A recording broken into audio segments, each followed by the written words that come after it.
अस्सलाम वालेकुम दोस्तों।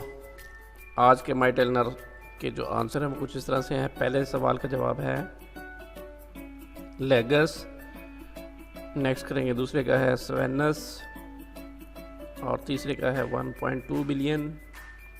चौथे सवाल का जवाब है स्वाहिली। पांचवें सवाल का जवाब है ब्रुंडी। Thank you. अस्सलाम वालेकुम दोस्तों। आज के माई टेलनर के जो आंसर हैं वो कुछ इस तरह से हैं। पहले सवाल का जवाब है लेगस, नेक्स्ट करेंगे दूसरे का है स्वेनस और तीसरे का है 1.2 बिलियन। चौथे सवाल का जवाब है स्वाहिली।